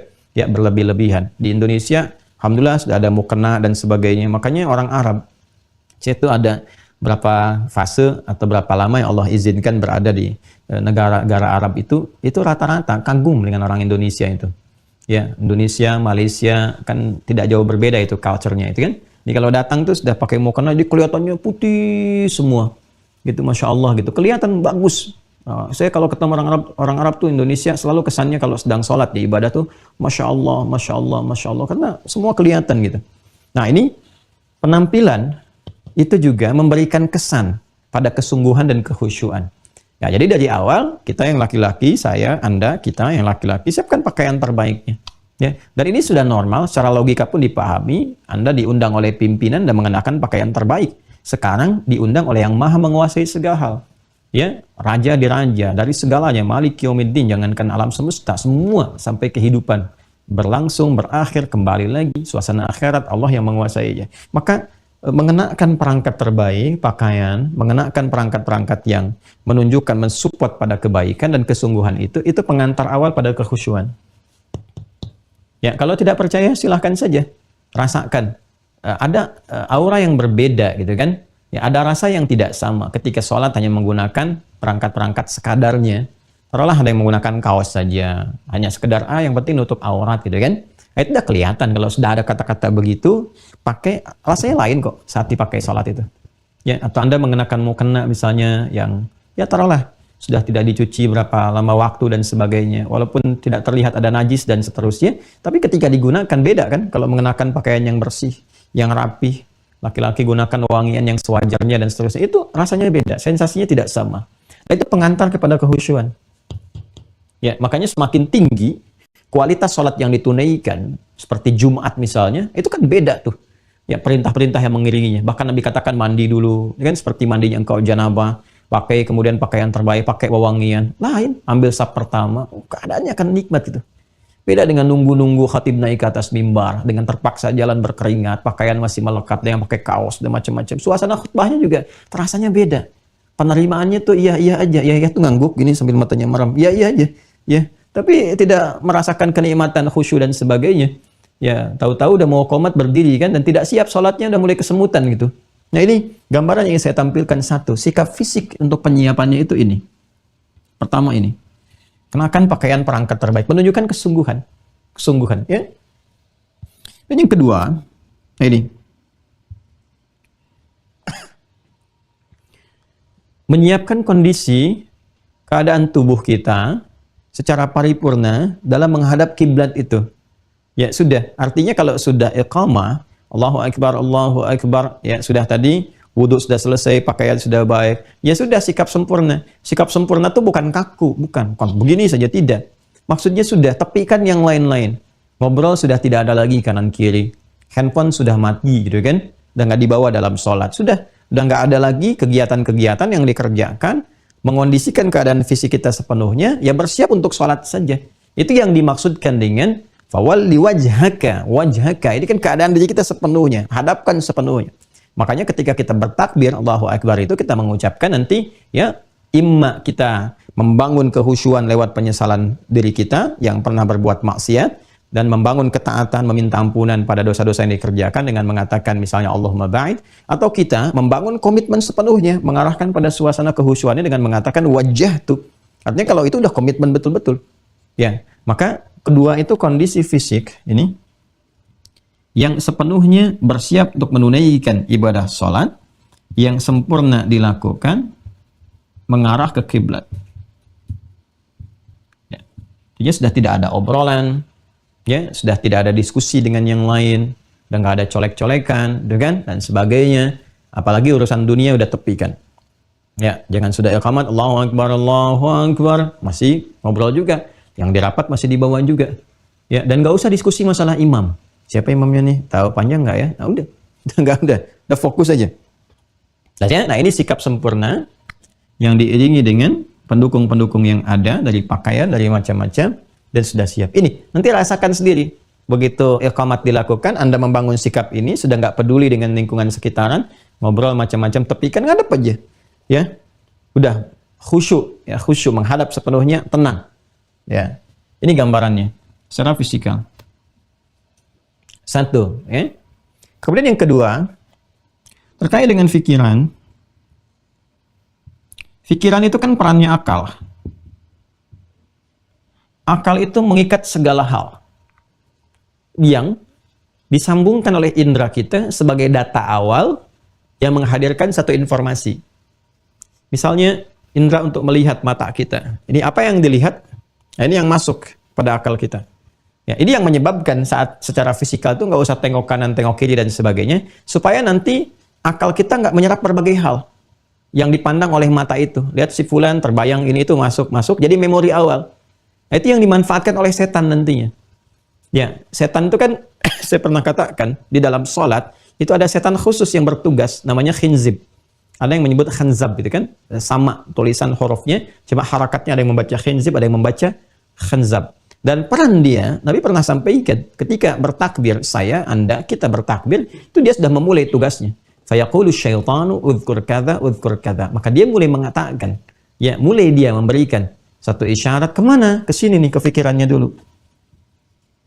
Nah, sebelum ke hatinya, supaya goyah. Ya, ke sini. Udhkur kadza. Ingat ini, ingat itu. Mengingat itu kan di sini ada perannya nih. Ya, supaya nanti tembus ke dalam hatinya, ke sudurnya. Wah, itu dahsyat itu. Biasanya kan menggoda lewat sudur. Tapi kalau dalam sholat, kefikiran dulu. Makanya banyak pikiran-pikiran yang kadang-kadang jauh melewati batas-batas atau ruang-ruang dalam batasan sholat. Ya, bahkan melewati ruang masjid. Ya kan, takbirnya ada di masjid, tapi pikirannya sampai ke kantor. Ya kan, takbirnya di tanah suci, udah nyampe Masjidil Haram tau, tapi pikirannya malah masih di tanah kusir. Ada yang di Tanah Abang, tuh kan, macam-macam tuh. Ya, belum nyampe, nah ini dia kondisinya. Di sini, persoalannya ini. Udhkur kadza, ingat ini, ingat itu. Sehingga nanti dari situ, kan masih ingat gak apa yang pernah saya sampaikan? Urutan-urutan informasi itu kan dari data, menjadi informasi, menjadi pengetahuan, ilmu. Nah, jadi ilmu itu ketika sampai kolbu dan sifat keluarnya nanti instruksi. Nah, jadi kalau dari data awalnya sudah mengacaukan apa yang ada harusnya dalam pikiran, sampai ke kolbunya jadi tidak maksimal, tidak tersapi. Aja instruksi yang dibangun dari kolbu itu nggak nyambung tuh ke pikirannya. Itu yang menjadikan konslet. Ya, saat peristiwa sholat terjadi itu ada konslet terjadi sehingga gerakan antara pikiran dengan kolbu dan bahkan ke fisik itu nggak nyambung. Ya, bahasa paling singkatnya contohnya lupa rokaat. Itu gambaran cepatnya itu. Sampai lupa. Nabi mengatakan hatta la yash'ural musalli kam rakatan yusalli, sampai ada orang sholat lupa berapa rakaat sedang dikerjakan. Nah, sumbernya dari sini awalnya. Maka apa yang harus dilakukan oleh pikiran itu? Nah, ini solusinya di Quran. Surah ke-29 ayat 45 di pembukanya. Sudah ya? Yang ini Quran surah 7 ayat 31, yang sempurna hadap kiblatnya saya turunkan saja Quran surah kedua ayat 144. Ya, ini untuk paling gampangnya aja. Sudah? Yang ini langsung ke sini lagi Quran surah 29 Al-Ankabut ayat 45. Lihat di pembuka awalnya. Utslu. Itu kata kuncinya. Utslu ma uhya ilaika minal kitab. Ini. Dimulai sebelum salat. Utslu ma uhya ilaika minal kitab. Turunan kata tilawah. Sebelum dimulai salat, Allah memberikan petunjuk tegas kepada kita. Utslu kata perintah. Tilawah masih ingat? Saya pernah sampaikan maknanya. Baca, pahami. Lalu amalkan apa yang dipahami itu. Baca, pelajari, pahami. Nah, semua hal terkait sholat, idealnya untuk mengondisikan pikiran kita itu baik dan bisa mengiringi keadaan sholat, sehingga bisa mensupport pada kehusuan, idealnya kita mengerti apa yang dibaca dan dilakukan dalam sholat. Sebelum sholat dikerjakan, idealnya kita mempelajari dulu.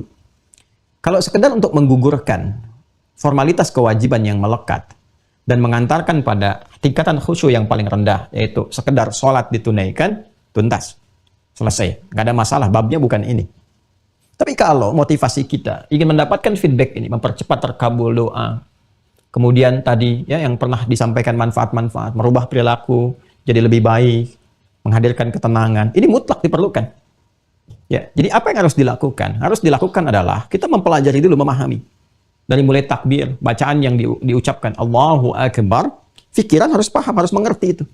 Ya, nanti fungsinya apa? Akan mengiringi kegiatan fisik.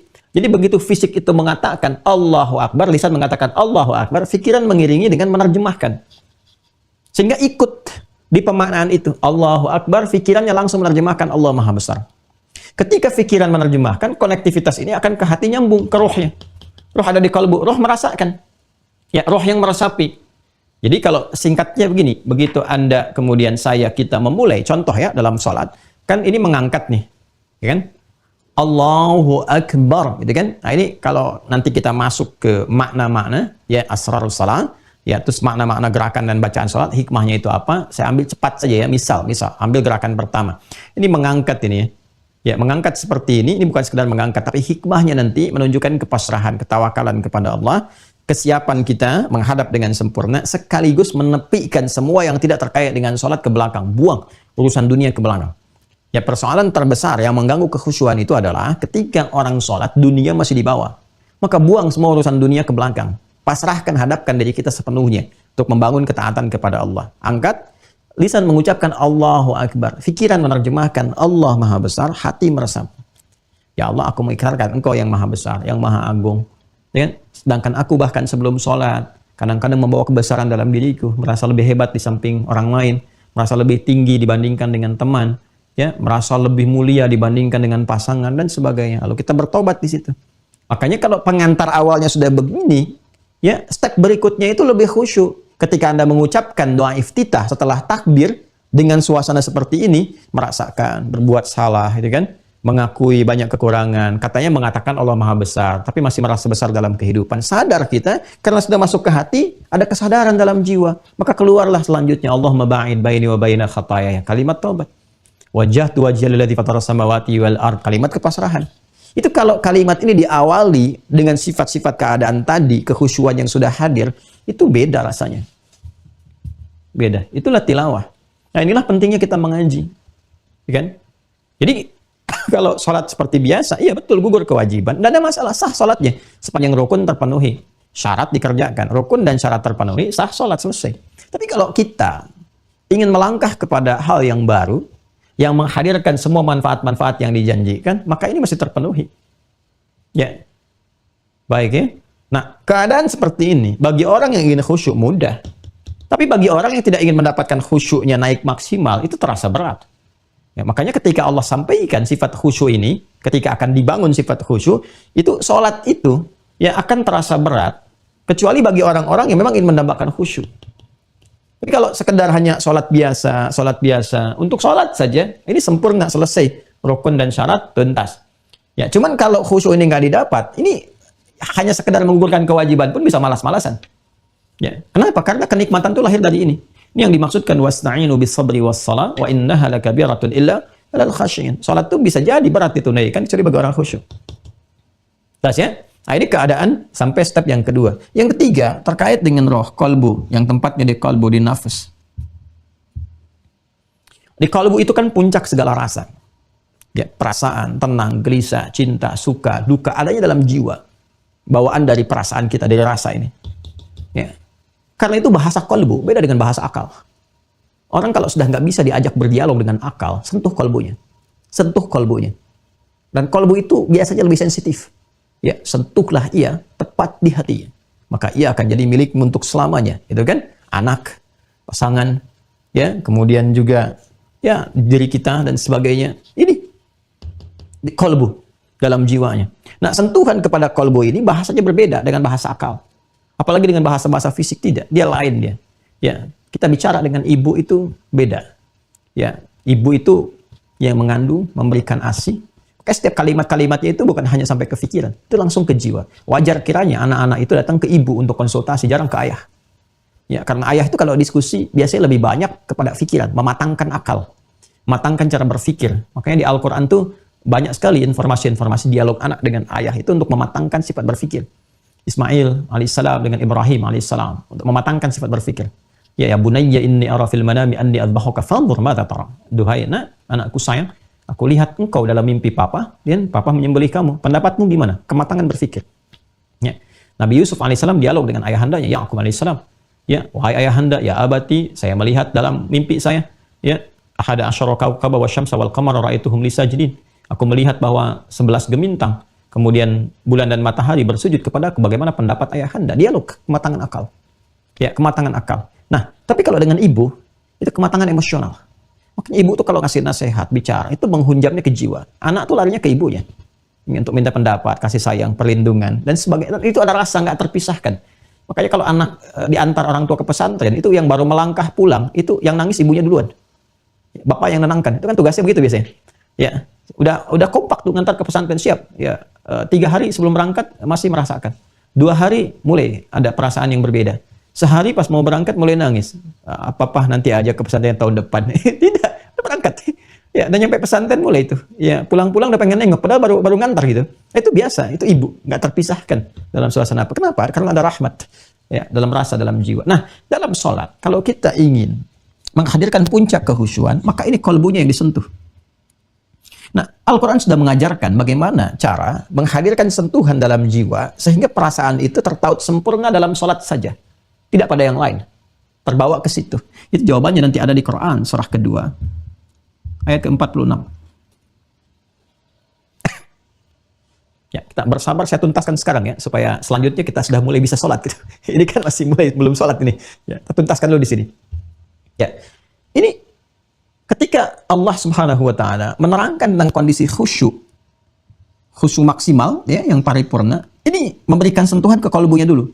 Di ayat ke-45-nya kan tegas disampaikan, wasta'inu bis-sabri was-salah, wasta'inu bis-sabri was-salah, wa innaha lakabiratun illa 'alal khashi'in. Salat itu rasanya mungkin berat, kecuali bagi orang khusyuk. Kalau khusyuk jadi ringan, malah nikmat salatnya. Kadang-kadang berlama-lama dalam salat, kan? Siapa mereka itu? Ayat 46-nya langsung menjelaskan, alladzina yadhunnuna annahum mulaqu rabbihim wa annahum ilaihi raji'un. Masya Allah. 2 hal. Alladzina, ketika menggunakan alladzina, di sini memberikan kesan bahwa peluang khusyuk itu terbuka bagi semua hamba. Besar, kecil, tua, muda, laki-laki, perempuan, sangat terbuka. Ya, dan rahmat Allah dibuka untuk semua tanpa kecuali. Jadi bukan hanya seorang alim, ulama yang bisa khusyuk, tidak. Ya, yang bukan ulama pun bisa khusyuk. Yang bukan ustaz bisa khusyuk. Ya, sepanjang dia mau khusyuk, bahkan alim bisa tidak khusyuk kalau dia tidak memasuki kualifikasi ini. Maka hal yang pertama dimunculkan kata Al-Quran, alladzina yadhunnuna annahum mulaqu rabbihim. Membangun sifat khusyuk dalam jiwa, kalbun ya. Tadi kan fisik sudah, pikiran sudah, dalam kalbu satu. Adalah orang-orang yang mampu merasakan, ya, mampu merasakan, menyiapkan bahwa dia akan menghadap kepada Rabb-nya. Ya kan? Jadi yang pertama, merasakan. Jadi persiapan-persiapan ini yang telah dilakukan dibawa ke rasa nih. Ke rasa. Ya, ini sudah masuk ke kalbunya, merasa nih, sudah merasa. Merasa apa? Merasakan menghadap kepada Rabb. Ya, menghadirkan suasana untuk menghadap ya, kepada Allah. Ya, dan menggunakan kata Rabb. Nah, ini indah sekali kalimatnya. Saya bayangkan begini ya. Anda akan bertemu dengan orang yang Anda kagumi. Ya kan? Yang Anda sering dengar masukan, nasihat, macam-macam. Atau Anda akan bertemu dengan pimpinan yang Anda kagumi. Ya, di kantor, di kegiatan, di pekerjaan, dan sebagainya. Lalu, bagaimana persiapan Anda untuk menghadap itu? Kalau tiba-tiba ada panggilan atau undangan dan sebagainya. Beda antara persiapan biasa dengan persiapan yang dipenuhi oleh rasa. Jadi kalau rasa itu ada, rasa kagum, rasa hormat, dan sebagainya, itu persiapannya akan lain. Kan lain. Ya, saya saja kalau bertemu dengan guru gitu ya, yang kita hormati, kita kagumi, Masya Allah, saya pribadi itu menyiapkan diri itu beda.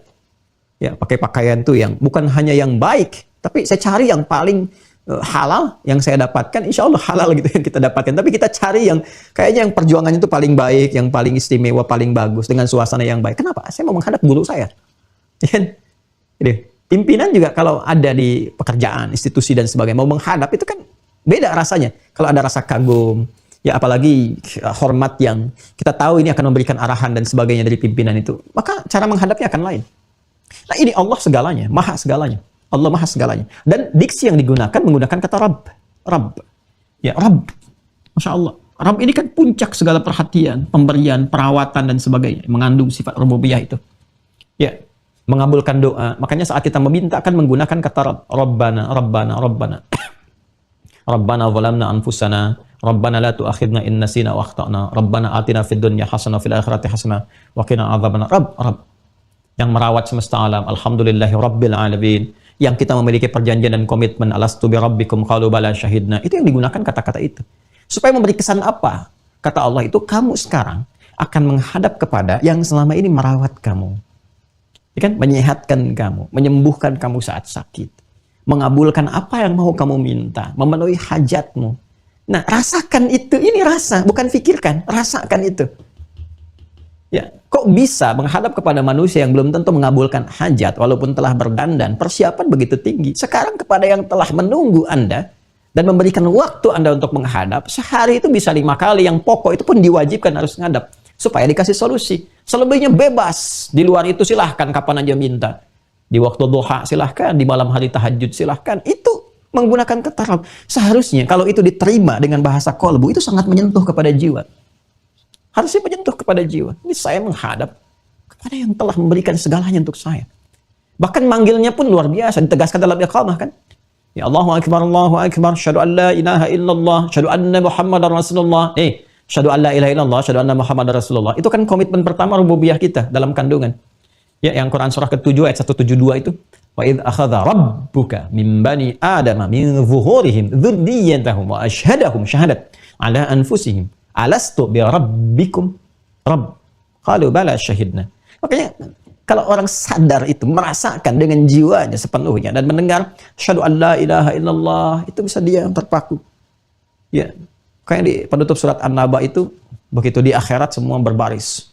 Ya, illa la yatakallamuna illa man adzina lahu rahman. Ya, enggak ada yang bicara, enggak ada yang semua berbaris, khusyuk, merasakan sifat itu. Nah, di dunia itu kita berlatih berbaris saf, kannahu bunyanun marsus. dan seterusnya. Ya, itu ke dalam jamaah. Itu kalau dengar itu, orang yang bisa merasakan tuh, ya Allah, kurang pengabdian nih. Nuntut banyak rahmat, nuntut banyak pengabulan, nuntut banyak minta ini itu. Sementara dikasih belum disyukuri. Belum disyukuri udah minta yang lainnya. Ya dosa saya Allah, banyak salahnya. Dan kita mendengar syahadu an la ilaha illallah, syahadu anna Muhammadar Rasulullah. Ada kerinduan pada Rasulullah SAW. Cek lagi keadaan diri kita. Hayya 'alas shalah, yuk siap salat. Hayya 'alal falah, untuk kebahagiaan kamu. Bukan untuk memberatkan kamu, untuk kesuksesan kamu. Itu kalau dihadirkan dalam jiwa kita, tunduk kita. Disentuh pertama kali, lalu ditutup dengan kalimat yang indah, wa annahum ilaihi raji'un. Balik ke Quran surah kedua ayat 46. Alladzina yadhunnuna annahum mulaqu rabbihim wa annahum ilaihi raji'un. Itu. Ya kan, kalau sudah dengar kata raji'un itu yang terbayang citra di benak kita itu satu titik, berpulang. Dan mereka ya pasti akan berpulang kepada Allah. Nah, ini dia. Rasakan dalam sholat itu, ya mungkin kita juga bukan sekedar menghadap, tapi menghadap untuk selamanya, berpulang kepada Allah Subhanahu wa Ta'ala. Meninggal. Ya. Itu yang menjadikan Rasulullah SAW ya pernah memberikan isyarat kepada imam ketika berbalik sebelum menunaikan sholat, berbalik ke jamaah dulu, melihat, dan di antara kalimat isyaratnya itu kan apa? Sallu salatan muwadda'. Sallu salatal muwadda'. Ya, salatlah kalian semua. Ya, dan hadirkan rasa dalam salat ini seakan ini salat perpisahan kita. Ya, mengapa kita mengenakan pakaian terhalal, terbaik, kan? Wudu sempurna, menghadap ke arah kiblat, memasrahkan diri bertaubat. Karena boleh jadi itu titik perpisahan kita dengan dunia yang mengantarkan kita berpulang kepada Allah, dan tidak ada keindahan terbaik, termulia yang memisahkan kita dengan dunia itu, ya, kecuali di antaranya adalah saat kita terkoneksi dengan Allah dalam sujud kita itu. Masya Allah. Ya, dalam rukuk kita, dalam sholat kita, itu keadaan terindah. Di antara keadaan terindah yang mengiringi kepulangan seseorang dalam keadaan husnul khatimah. Itu. Jadi rasakan dalam sholat. Jadi kalau ada malas-malas dan sebagainya, rasakan ini mungkin saya meninggal saat ini. Ya, kan azan itu kan panggilan, dipanggil. Yang panggil siapa? Allah lewat suara muadzin. Mungkin dipanggil untuk selamanya. Ya, Bapak X dipanggil Allah, dia sudah berpulang. Nah, kita ini 5 kali diingatkan, hei kamu kan nggak tahu di titik mana kamu pulang. Maka itu perbaiki keadaan jiwa. Ya, ditakdirkan masih berjalan aja dalam sholat, ya minta solusi, minta bimbingan supaya saat pulang kapanpun siap. Qadar Allah bisa terjadi dalam sholat pun kita pulang. Kalau suasana yang dihadirkan dalam sholat, merasakan. Ya, itu akan beda. Taubatnya akan berbeda, istighfarnya akan lain, tasbihnya akan lain, tahmidnya akan lain. Nah, begitu kemudian dirasakan suasana itu adalah kepasrahan, ketundukan, kerendahan, kehinaan, dzillah, ketakutan yang proporsional, yang mengharapkan ridha. Ketika puncak itu datang, tenanglah batin kita itu. Nah, ketenangan itu yang disebut dengan sukun, sakinah. Sakinah ini yang mengantarkan pada tumakninah. Makanya kalau orang-orang sudah awalnya itu tenang, nyaman, maka ketika dia rukuk pun tenang gitu. Nggak buru-buru, baru rukuk langsung naik. Tenang. Itulah tumakninah. Ketenangan yang dilahirkan dari kehusyuan dalam proses ibadah. Nah, ini pengantarnya. Ya, karena itu dianjurkan imam itu sebelum memulai salat itu menghadap dulu, dilihat dulu sambil iqamat.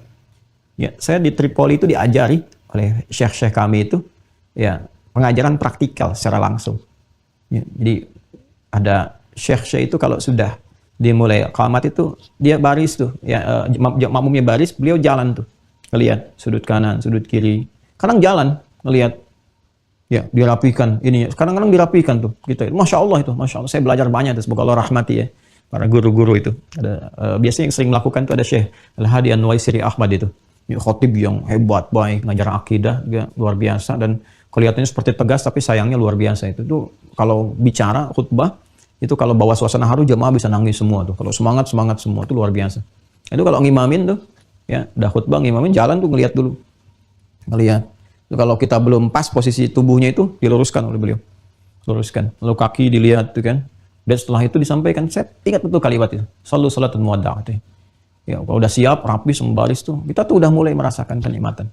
Ya, walaupun mungkin bacaannya seperti biasa, nggak ada lagu-lagu yang mungkin dapatkan seperti sekarang yang baik, terdengarnya bagus ya. Itu biasa tapi terasa gitu kenikmatan dalam sholatnya itu. Kadang udah mengalir air mata, kadang nangis dan sebagainya. Terbawa suasananya. Karena di awal udah disiapkan. Ya, udah disiapkan. Nah, ini kenikmatan dalam sholat yang sangat luar biasa. Apalagi dapat suara imam yang bagus, kan? Baik dan sebagainya. Ini luar biasa. Nah, ini yang dimaksudkan teman-teman sekalian. Inilah hikmahnya iqamah. Maknanya. dan korelasinya dengan kehusyuan yang membawa suasana sholat kita itu lebih bernilai, lebih berarti, dan lebih mendekatkan pada ijabah dari semua doa-doa yang kita panjatkan. Itu poinnya. Ya, jadi setelah berdiri sempurna, diatur, yang jadi imam, kemudian memberikan isyarat. Isyarat fisikalnya dengan mengatakan istau istaqimu. Boleh pakai bahasa Indonesia. Kalau ada satu bacaan-bacaan yang syariat tidak mewajibkan dengan pokok bahasa itu, yaitu dengan menggunakan bahasa Arab, artinya boleh dimaknai dengan pemaknaan isyarat yang disampaikan dengan bahasa-bahasa yang dipahami pada umumnya. Kalau di kita bahasa Indonesia, atau di daerah pakai bahasa daerah.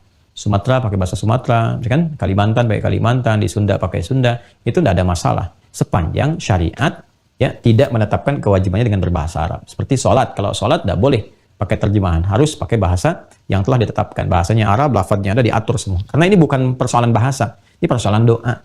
Doa yang diatur bacaan dan gerakannya. Sholat itu bukan perkara bagaimana berbahasa, bukan. Tapi doa komunikasi yang telah diatur pakemnya dan dimudahkan caranya sehingga semua orang bisa. Ya kan? Semua orang bisa. Nah, jangan katakan kok menyulitkan, kenapa orang Indonesia nggak pakai bahasa Indonesia aja? Nanti orang Arab bilang, kenapa harus pakai bahasa Indonesia, nggak bahasa Arab saja? Semua orang bilang begitu, maka Allah hadirkan lewat petunjuk melalui pengajaran Rasulullah, dibimbing, nih, kasih pakem yang begini, caranya begini, bacaannya begini, yang semua orang bisa melakukannya.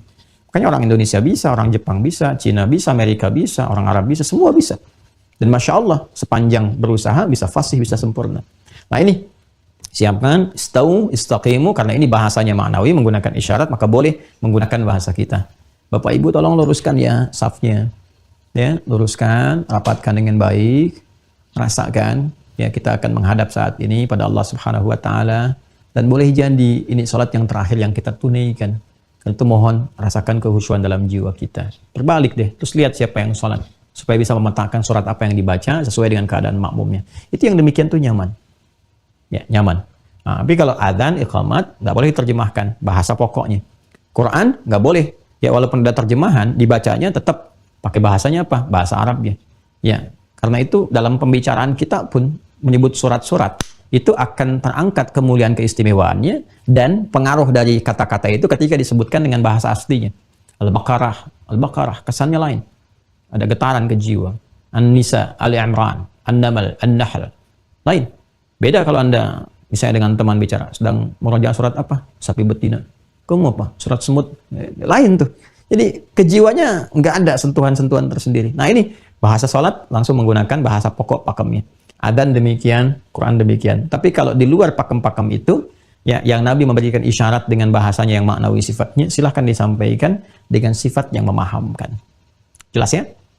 Nah, ini yang coba kita tuntaskan di pertemuan hari ini, sehingga kita bisa mulai ke praktek sholat. Nah, inilah teman-teman kurang lebih 5-6 episode muqaddimah pengantar sholat, yang saya harus memaksa diri untuk menyampaikan supaya memberikan pengantar pada suasana berbeda saat menunaikan sholat. Dengan pelajaran-pelajaran yang dimaksudkan itu, ada satu gambaran-gambaran lain yang menguatkan jiwa kita sehingga hanya terpaut kepada konsentrasi sholat kita saja yang diisi konsentrasi itu dengan nilai-nilai kehusyuan. Saya kira itu yang bisa diuraikan di kesempatan kali ini sehingga kita bisa memulai bab selanjutnya ke persiapan-persiapan praktikal sholat. Saya sedang merenungkan akan 3 hal utama. Yang pertama adalah karena ini sudah masuk kepada bulan Rajab, dan nanti saya sediakan klip video tersendiri untuk memberikan gambaran singkat tentang Rajab ini.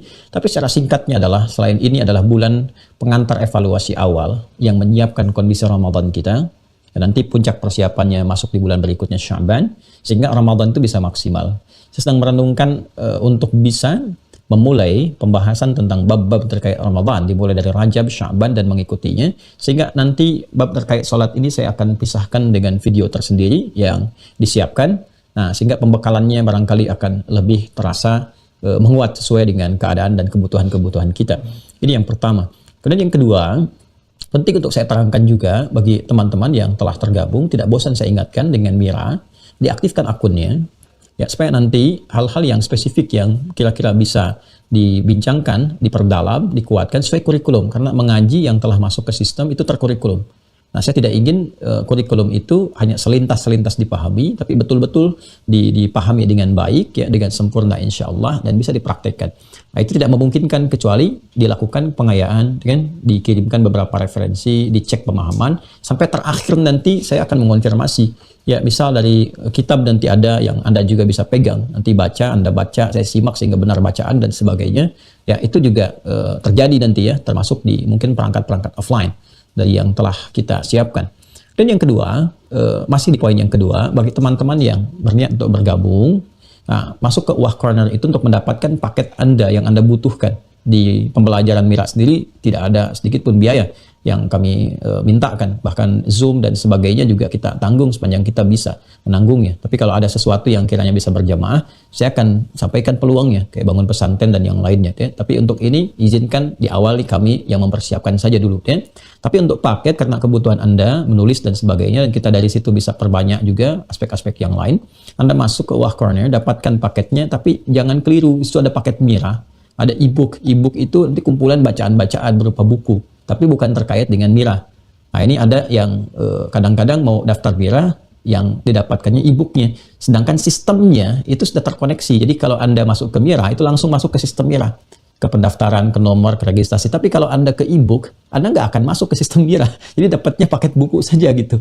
Ya, ini saya perhatikan kemarin di admin, ada beberapa yang saya lihat masukan, saya cek, saya klarifikasikan, kata admin, wah ini Ustaz salah ini masuknya. Ya, kalau salah masuk kan ini jadi nggak terdata di sistemnya. Ya, jadi tolong diperbaiki itu. Barangkali yang belum tersambung itu karena salah mendapatkan paket, bukan salah paketnya sebetulnya, salah Anda masuk ke ruangnya gitu, ya. Nanti dikoreksi di situ, disampaikan kepada admin untuk diperbaiki, atau Anda silahkan dapatkan karena itu berbeda. Kalau e-book itu buku-buku panduan-panduan kehidupan yang beragam. Kalau Mira hanya untuk Mira saja, kurang lebih ada 3 ya, kalau nggak salah 3 ya untuk Mira itu.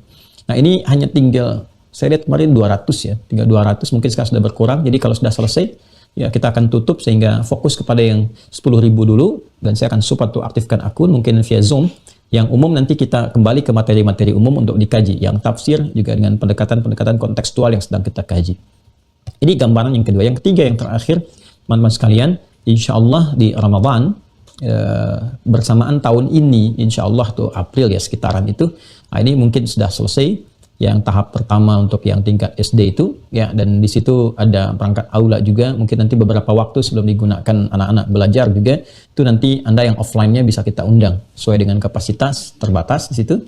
Tapi nanti kalau yang pesantren yang besarnya, yang namanya juga Mira di situ, ya itu selesai. Nah, itu insya Allah kapasitas lebih luas karena masjidnya juga cukup besar, nanti tempat taklimnya juga cukup lumayan, nanti mungkin akan lebih banyak kapasitas yang bisa menampung. Dan teman-teman yang berkontribusi juga silahkan kita bangun sama-sama itu, ya, karena itu juga saya jadikan bukan untuk pribadi, tapi betul-betul mencetak ulama, dan semua asetnya terdaftarkan atas namanya juga Mira dan sebagai jariah untuk semua. Jadi nanti bisa dilanjutkan, kalau saya meninggal pun bisa berjalan terus, ya. Anda ada juga di situ, mudah-mudahan baik, ya, dan semoga Allah meridhai langkah kita bersama. Ya, terima kasih atas perhatian hari ini. Segala informasi jangan malas untuk memperluas literasi, baca deskripsi. Ya, sehingga jangan tanya lagi, buka deskripsinya tuh, klik ke bawah tuh, ya. Nah, di bawah itu kan kalau di YouTube ada deskripsi, lihat di situ. Ya, atau putar aja khusus Ustadz Fadil, klik Ustadz Fadil tuh lah, terus ulang ya. Nah, kalau bertanya langsung ke situ tuh untuk teknis-teknisnya. Terima kasih untuk hari ini. Insyaallah berjumpa esok hari. Mudah-mudahan Allah masih beri kesempatan kita untuk belajar dan semoga semua apa yang kita pelajari dinilai sebagai ibadah yang diikhlaskan kepada Allah Subhanahu wa taala. Saya menutup sesi ini dengan segala kerendahan hati meminta maaf kepada semua jemaah sekalian, baik yang terhubung di Zoom, YouTube dan semuanya. Mengawali hari ini, semoga Allah Subhanahu wa taala mengampuni kita semua. Saya sekali lagi minta maaf hal-hal yang menyinggung, hal-hal yang tidak tepat yang disampaikan, kata-kata yang mungkin diterima kurang bijak, tapi sepanjang apa yang saya rasakan, semua insya Allah ditujukan untuk perbaikan. Tidak ada penekanan-penekanan tertentu untuk merendahkan atau juga hal-hal yang negatif.